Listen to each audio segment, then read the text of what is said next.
Shalom Bapak Ibu, saudara-saudari yang saya kasihi. Tentunya kita boleh bertemu dalam sukacita Tuhan untuk menikmati kehadirannya melalui saat teduh kita. Memang kita menyadari di tengah begitu banyak kegiatan yang harus kita ikuti, kita butuh kekuatan, terlebih juga hikmat yang datang dari Roh Kudus yang memungkinkan dan memampukan kita untuk melakukan segala hal untuk kemuliaan bagi namanya, mendatangkan damai sejahtera, menjadi berkat bagi semua orang. Mari kita akan berdoa. Bapa, kami bersyukur untuk kesempatan pada saat ini, dimanapun kami berada. Izinkanlah kami boleh mengambil waktu teduh sejenak untuk berdoa, membaca firman-Mu, merenungkan kebenaran firman-Mu, dan juga bersyafaat bagi banyak hal dalam kehidupan kami, bagi keluarga, bagi jemaat, terlebih juga bagi bangsa dan negara kami. Bahkan juga situasi yang saat ini sedang terjadi di seluruh belahan dunia pada saat ini. Sehingga kami boleh terus dikuatkan, diteguhkan, dan kami boleh menikmati damai, sukacita di tengah berbagai gejolak yang saat ini sedang terjadi. Terpujilah nama-Mu ya Bapa, nyatakanlah firman-Mu, mampukanlah kami untuk dapat menyerapnya, terlebih juga melakukan dalam setiap kehidupan kami. Dalam nama Tuhan Yesus kami berdoa, haleluya, amin. Bapak, Ibu, dan Saudara yang saya kasihi, kita akan melanjutkan pembacaan kita pada hari ini. Kita memasuki kitab 1 Timotius pasal 3. 1 Timotius pasal 3 ayat 1 sampai 16. 1 Timotius 3 ayat 1 sampai 16. Demikianlah firman Tuhan. Benarlah perkataan ini. Orang yang menghendaki jabatan penilik jemaat menginginkan pekerjaan yang indah.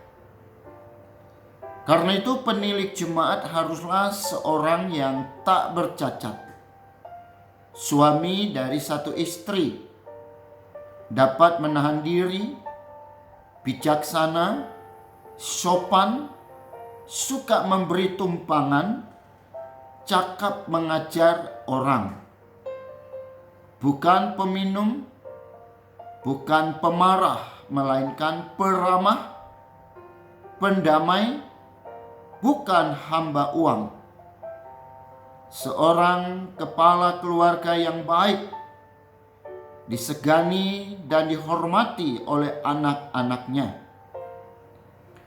Jikalau seorang tidak tahu mengepalai keluarganya sendiri, bagaimanakah ia dapat mengurus jemaat Allah? Janganlah ia seorang yang baru bertobat, agar jangan ia menjadi sombong dan kena hukuman iblis. Hendaklah ia juga mempunyai nama baik di luar jemaat, agar jangan digugat orang dan jatuh ke dalam jerat iblis. Demikian juga diaken-diaken haruslah orang terhormat. Jangan bercabang lidah, jangan penggemar anggur, jangan serakah, melainkan orang yang memelihara rahasia iman dalam hati nurani yang suci. Mereka juga harus diuji dahulu, baru ditetapkan dalam pelayanan itu setelah ternyata mereka tak bercacat. Demikian pula istri-istri hendaklah orang terhormat. Jangan pemfitnah, Hendaklah dapat menahan diri dan dapat dipercayai dalam segala hal. Diaken haruslah suami dari satu istri dan pengurus anak-anaknya dan keluarganya dengan baik. Karena mereka yang melayani dengan baik beroleh kedudukan yang baik, sehingga dalam iman kepada Kristus Yesus mereka dapat bersaksi dengan leluasa. Semuanya itu kutuliskan kepadamu, walaupun kuharap segera dapat mengunjungi engkau. Jadi, jika aku terlambat, sudahlah engkau tahu bagaimana orang harus hidup sebagai keluarga Allah, yakni jemaat dari Allah yang hidup, tiang penopang dan dasar kebenaran. Dan sesungguhnya agunglah rahasia ibadah kita. Dia yang telah menyatakan dirinya dalam rupa manusia, dibenarkan dalam roh, yang menampakkan dirinya kepada malaikat-malaikat, diberitakan di antara bangsa-bangsa yang tidak mengenal Allah, yang dipercayai di dalam dunia, diangkat dalam kemuliaan. Bapak, Ibu, dan saudara yang saya kasihi, gereja itu memang unik dan istimewa. Ya, jadi gereja itu bukan hanya sebatas sebuah organisasi, tapi gereja itu juga merupakan sebuah organisme, ya organ, ya, tubuh daripada Kristus. Nah, dalam posisi, ya, dalam keadaan sebagai organisasi, ya tentu harus ditata dengan baik dan juga harus dilakoni, ya ditata layani oleh orang-orang yang baik. Memang sangat disayangkan kalau organisasi gereja itu tidak mempersiapkan para pemimpin dengan baik, ya, sehingga terjadilah krisis, ya, kepemimpinan. Nah, banyak pemimpin gereja yang piawai dalam membuat program-program,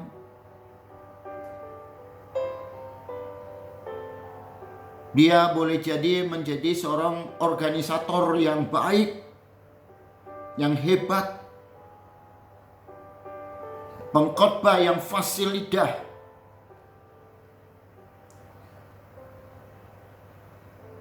tetapi sayang sekali bahwa dalam kehidupannya secara pribadi, terlebih di dalam keluarga dan di tengah masyarakat, menunjukkan karakteristik yang kerap menjadi batu sandungan. Oleh karena itulah maka Paulus, ya, dalam suratnya kepada Timotius sangat menekankan, ya, bahwa gereja tidak boleh dipimpin, gereja tidak boleh ditata layani oleh penata layan yang tidak bisa hidup menjadi saksi Kristus. Nah, sehingga dalam kaitan ini Paulus sekali lagi mengajarkan kepada Timotius, supaya tidak sembarangan mengangkat seorang pelayan di dalam gereja Karena jujur dalam pengalaman saya sebagai aktivis gereja, banyak sekali persoalan muncul justru dari para pelayan-pelayan yang tidak memenuhi kualifikasi. Oleh karena itulah maka Paulus menentukan syarat-syarat yang jelas dan tegas.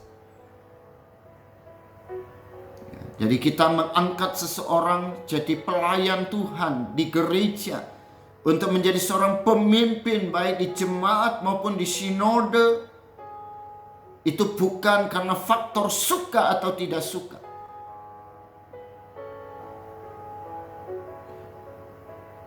Tapi harus memperhatikan dengan baik syarat kualifikasi berdasarkan Alkitab. Gereja bukan organisasi dunia. Karena jabatan sebagai penilik jemaat, sebagai penata layan, itu adalah jabatan yang indah yang berasal dari Tuhan dan tidak boleh dipermainkan oleh manusia dengan berbagai trik dan intrik di dalam mencapai level kepemimpinan dalam pelayanan gereja ini. Nah, Bapak Ibu Saudara, saya mengklasifikasikan atau ada 3 syarat utama agar seseorang itu dapat dipilih dan ditetapkan, ditabiskan. Nah, baik itu menjadi pendeta, penatua, diaken, bahkan sebagai pekerja di dalam gereja. Nah, jadi pertama adalah syarat yang berkaitan dengan kehidupan secara pribadi. Nah, itu kita bisa baca di ayat yang kedua. Ya, seorang yang tak bercacat. Ya, suami dari satu istri atau istri dari satu suami. Ya. Ya, bukan rahasia umum lah sekarang itu bagaimana kok seorang hamba Tuhan, pelayan Tuhan, kawin cerai itu bagaimana ini? Ya, mau dibawa kemana ini jemaat Tuhan? Ya. Nah, dapat menahan diri, bijaksana, sopan, suka memberi tumpangan, cakap mengajar orang. Ya. Bukan peminum, ya, pemabok. Ya. Mabuk cinta, mabuk harta, mabuk tahta. Ya. Nah, tapi seorang yang rahma, pendamai, bukan hamba uang. Ya. Jadi tujuan orang melayani Tuhan itu bukan untuk uang. Karena kalau kita melayani Tuhan tujuannya uang, itu bukan hamba Tuhan, itu hamba uang. Ya. Nah, jadi calon atau seorang penata layan dalam kehidupan berjemaat, ya, itu perlu memiliki karakter, ya, kepribadian yang baik dan teruji, baik dalam perkataan dan juga dalam perbuatan. Ya, jangan menjadi seorang pelayan Tuhan yang lain di hati, lain di bibir, lain di kata, lain di perbuatan. Ya. Sehingga akan bikin orang bingung. Ya. Nah, kemudian juga ayat 6, ya, janganlah ia orang yang baru bertobat. Ya. Nah, ini kadang kita juga seenaknya, ya, menunjuk orang, ya, mengangkat orang, ya, apalagi dengan tujuan tertentu. Ya. Nah, makanya ada syarat, ya, ada masa, ya, uji coba untuk mengangkat seorang, ya, penata layan dalam kehidupan bergereja. Ya. Ayat 8 sampai 10 demikian juga. Yang harus orang terhormat, jangan bercabang lidah. Ya, jangan penggemar anggur, jangan serakah. Ya, melainkan orang yang memelihara rahasia iman dalam hati nurani yang suci. Hati nurani yang suci. Ya, harus diuji dahulu, baru ditetapkan dalam pelayanan itu setelah ternyata mereka tidak bercacat. Jadi tidak segampang-gampang orang mau jadi pelayan Tuhan, hamba Tuhan. Nah, itu pasti bukan akan memajukan pekerjaan Tuhan, tapi justru akan menjadi batu sandungan. Nah, membuat orang tersandung ke gereja. Nah, yang kedua, Bapak, Ibu, dan Saudara, itu juga penting berkaitan dengan kehidupan dalam keluarga. Ya. Nah, tadi ayat 2 ya. Itu pertama ya, hubungan sebagai suami istri. Ya. Nah, jadi saya selalu punya prinsip. Ya, kalau istrinya pejabat gereja, ya suaminya juga, anaknya juga. Kalau suaminya ya, rajin ke gereja, istrinya enggak, ya bagaimana? Atau sebaliknya, kalau istrinya rajin ke gereja, suaminya tidak, bagaimana?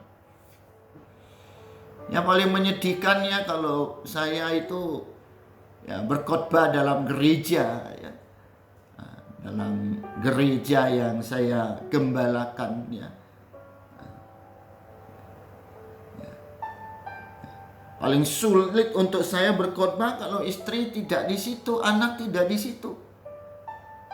Ya, kecuali memang ada karena sesuatu. Ya. Ya, tapi sekarang itu sudah menjadi satu kebiasaan. Nah, anak di mana, bapak di mana, istri di mana. Ya. Nah, jadi ayat 4 juga ya, seorang kepala keluarga yang baik disegani dan dihormati oleh anak-anaknya. Jikalau seorang tidak tahu mengepalai keluarganya sendiri, bagaimanakah ia dapat mengurus jemaat Tuhan? Ya, ayat 11 sampai 12. Nah, istri-istri hendaklah orang terhormat, jangan pemfitnah, hendaklah dapat menahan diri dan dapat dipercayai dalam segala hal. Suami dari satu istri mengurus anak-anaknya dan keluarganya dengan baik.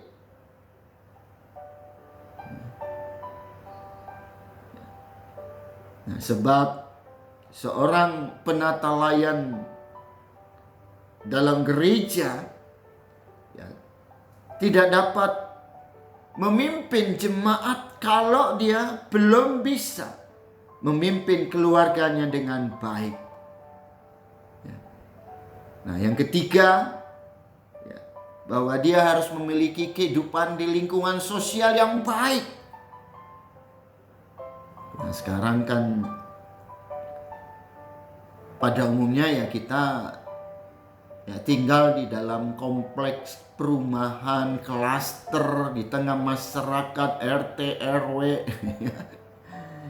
Nah, jadi di dalam ayat yang ke-7, ya hendaklah ia juga mempunyai nama baik di luar jemaat, di tengah masyarakat. Ya. Jadi kita juga harus ya, bersosialisasi dengan lingkungan, dan itu menjadi sarana, menjadi kesempatan kita ya, untuk memberitakan Injil di lingkungan di mana kita berada, di lingkungan pekerjaan, dimanapun, ya, di lingkungan di mana Tuhan beri kesempatan kita ada, ya kita menjadi saksi di situ. Ya. Nah, kita punya nama, ya bukan ya semua orang punya nama sih ya, tapi maksudnya ya nama yang dikenal baik ya. Nah, jadi Paulus merasa perlu menekankan ini, dan saya pikir ini hal-hal yang konkret lah ya. Nah, ini tidak harus melalui telaah atau proses pendidikan teologi yang tinggi-tinggi, itu masalah lain ya. Nah, tapi itu hanya dari aspek kepribadian kita sebagai seorang hamba Tuhan, pelayan Tuhan. Ya, dan Paulus sangat menekankan ini karena ya sekali lagi seorang hamba Tuhan itu mencerminkan jati dirinya dengan Kristus. Ya, jadi seorang hamba Tuhan sebagai orang percaya, kita berkata kita ini utusan Kristus.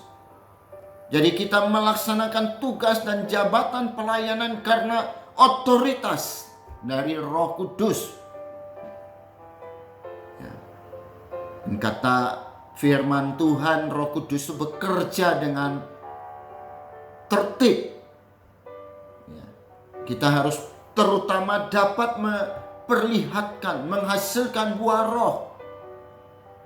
Nah, bukan yang lain dulu.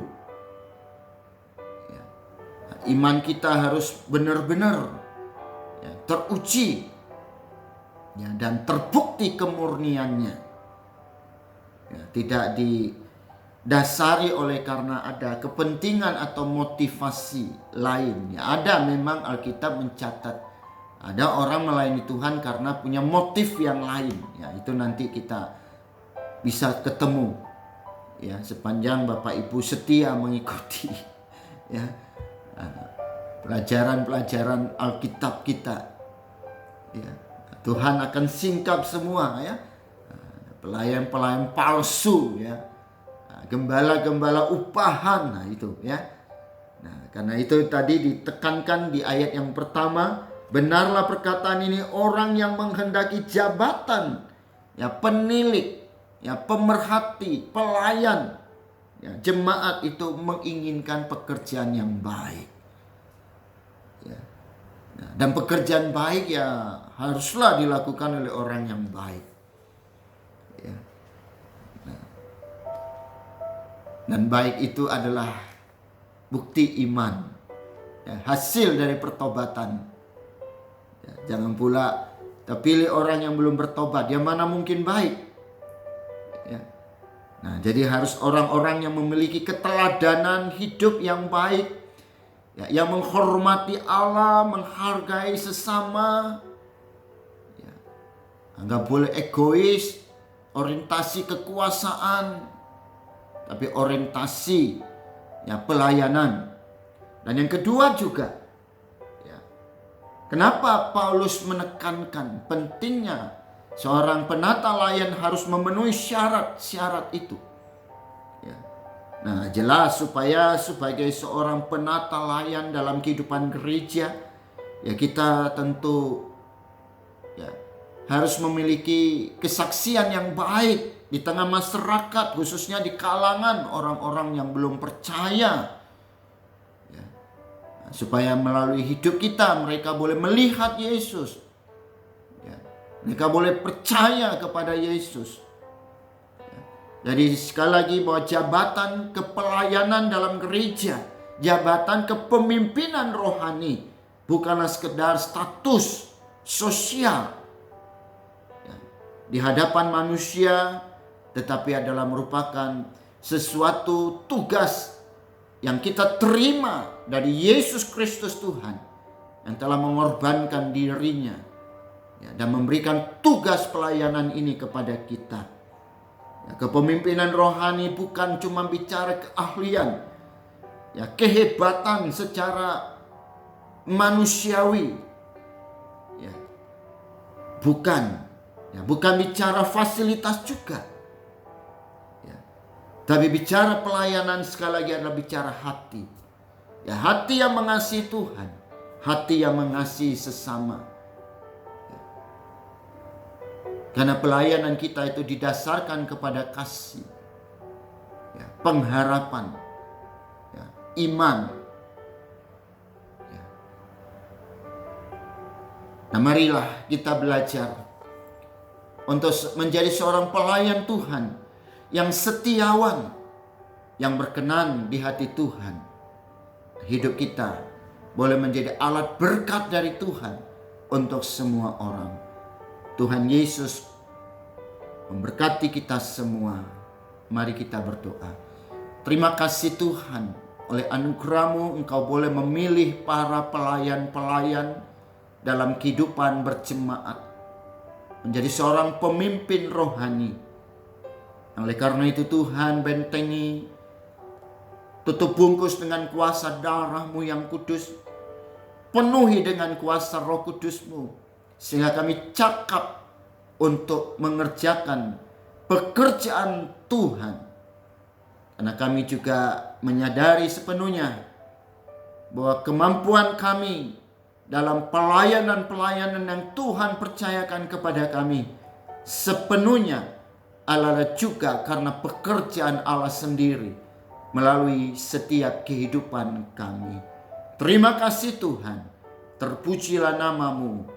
Pakailah sepenuh hidup kami untuk mengabdi kepadamu dalam segala hal, baik dalam profesi, pekerjaan, usaha, kehidupan keluarga, terlebih pelayanan dan penggembalaan kami. Ke dalam tangan kasih Tuhan Yesus Kristus, kami menyerahkan hidup dan pelayanan kami.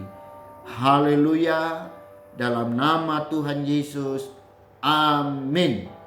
Terima kasih Bapak Ibu, tetap sehat dan sukacita dalam melayani Tuhan. Amin. Sampai jumpa. Shalom, shalom, shalom.